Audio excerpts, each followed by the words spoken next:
live! Fuck it!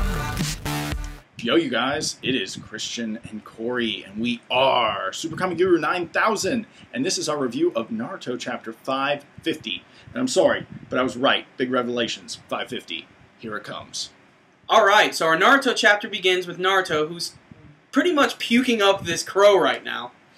Yeah, and Itachi's just sitting there on Nagato summon. He's like, cool, you know, that's what I thought would happen. Awesome. And ultimate, like, Uchiha smugness. And, yeah, it was just an awesome first page of this chapter. So after all the Uchiha smugness, we go back to Naruto, who is just heaving this thing out, and it's almost fully out there. And I love the way that it's drawn, and I love the way the dialogue box is drawn, too, because the way it's written, the puke would almost sound like this.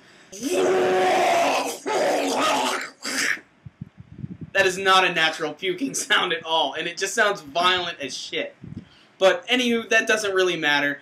Naruto finally pukes out the bird, and he's just like, ugh, why did I spit that crow out, Itachi? And Itachi's like, remember, remember, remember, remember. And Naruto's like, oh yeah, cool. So Itachi's about to unleash an incredible technique, and Nagato knows this, because he screams out in the top panel, Naruto! He's gonna use Amaterasu! And this is that part in the anime when that music starts. And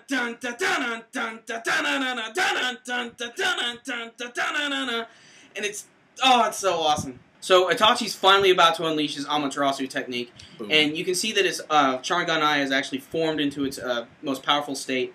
And when he does this, the crow's eye activates, and it flickers on to its Mangekyo Sharingan. And then, wham! We just cut to Kabuto, and he's like, whoa, what is going on?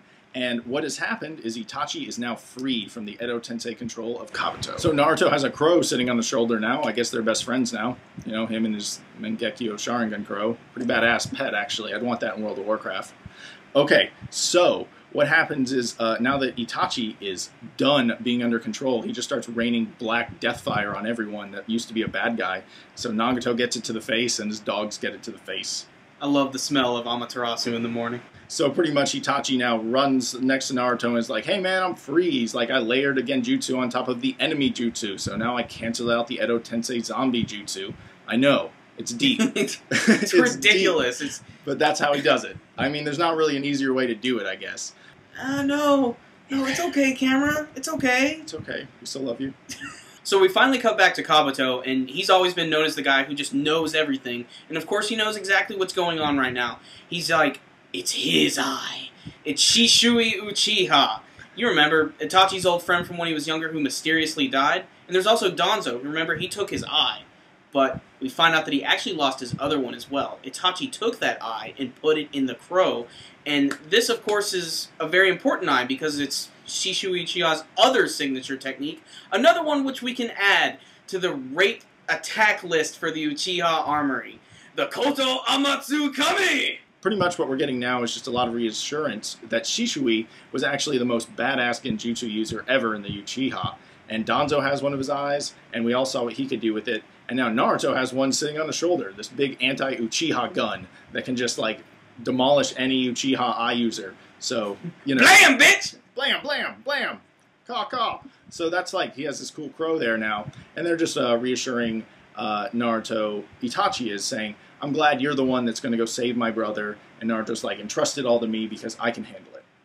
So after all this time, Itachi's been showing off and doing all his cool shit and mentioning how great the Uchiha are.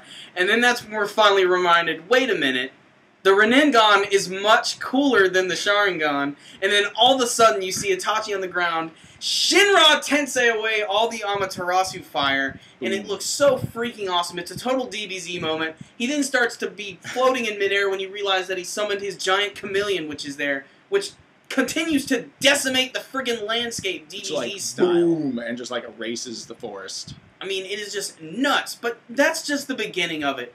We then see that Killer Bee's getting ready to be involved, and he jumps into his Super 8-Tails mode, the one that's kind of like Naruto's 4-Tail mode, the one where he just looks almost demonic, and he hits Nagato, you know, full on with his lariat technique, and it looks really awesome, but this is the 6 paths of friggin' pain we're talking about. So, of course, he has the Preta path, or Preta path, whatever you want to call it. Pita bread. You know, Pita.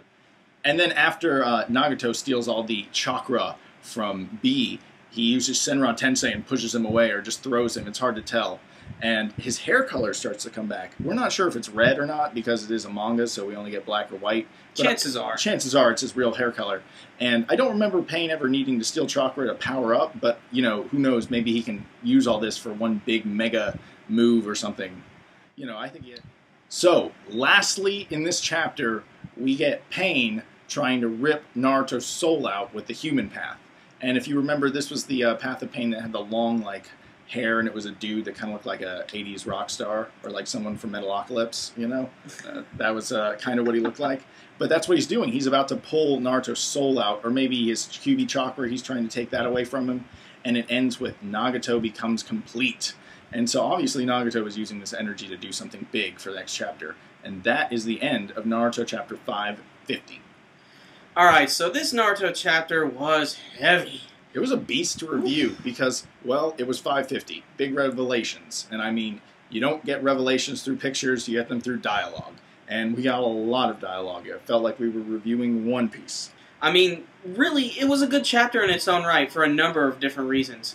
The most obvious one being we finally get to figure out what the hell the crow is. Yes, and, that is awesome. It's interesting to note that it comes from Shishui, which they just love using that character, and they've used up all his eyes. So I think he's gone now. You know, that's out for him. What I liked a lot about this chapter was, even though Itachi got a lot of cool things to do, the author's not forgetting that Nagato's fucking awesome. Yes, he did not just like nerf Nagato after he got like burnt by Amaterasu once. He was like right back in the action, and when Kabuto erased his personality, he became a whole different beast on the battlefield. Okay, you guys, for a question this week, we want to ask you, what do you think is going to happen with Nagato and Naruto? Do you think Nagato is going to be able to pull out his soul, or is he only pulling on the Kyuubi chakra? Let us know with what you think with a comment below. Corey, why are you holding a weapon? Why not? You always need one. But hey, here's one quick little thing for next week. Shonen Jump is supposedly going to be on break for the week, so that means you're not going to have your Naruto, your One Piece, or your Bleach. But that also means we have a week off, but we still have something else for you next week, so look forward to that. I like weeks off, because then we get to do whatever the fuck we want, so we'll come out with some cool videos. So Vegas! Stay tuned! Okay, so for a rating this week, we are going to give it a 9 out of 10. Honestly, it was a really good chapter. The story was great. We found out about the crow. I mean, that makes it a 9 out of 10 alone right there. I just would have wanted a little more action. And, it would have been a perfect 10, but even though we got these great revelations, but some of them were a little convoluted, and I kind of had to reread them a few times. Yes. That's not to say it was bad to reread them. It gave me a much firmer understanding of what's going on in the story. And it's pretty clear the author is being very, I want to say creative with the ideas he's coming up with. And, I mean, you never know what that frickin' Sharingan's going to do. But then again, Nagato made the chapter for me. The last couple pages, he just brought some action to the table that was awesome. And it's Nagato now, not the Six Paths of Pain. So it's really interesting. It's like seeing a new version of Pain. Yes, so, a badass elite version that's just going to, like, kick anyone's ass on the battlefield. But honestly, this chapter was really good, and I'm happy I got to read it this week. So, until next time, you guys, SuperKamiGuru9000, out.